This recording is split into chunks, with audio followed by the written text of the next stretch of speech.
Hey bakers, today on She Cooks It All, we are going to bake this delicious oat flour banana bread. And before we do that, we are going to make our own oat flour. It is very simple. Simply add your oat into your blender, your roll oat into your blender and blend until you get a flour-like texture. And that is it. Once you get that, start measuring all your dry ingredients.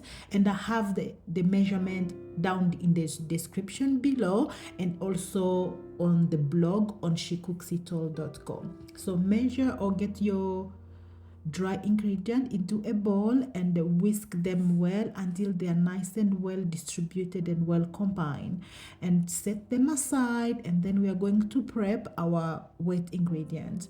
The wet ingredient, we're going to start first mashing the banana until there is no lump.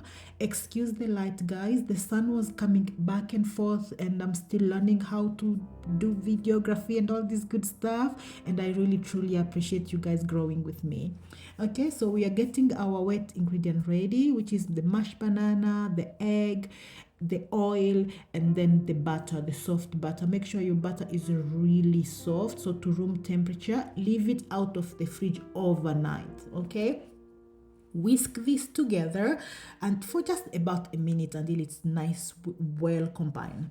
Once it's whisked properly like this, you're going to pour this into your dry ingredient and again mix this. Just mix this well with a spatula. Don't over mix this.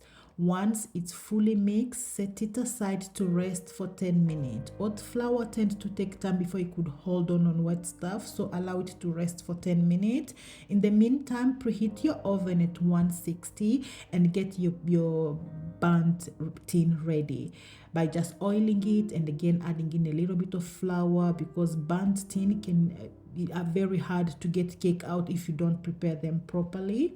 So once the 10 minutes was up, I was now ready to pour my butter into my cake tin.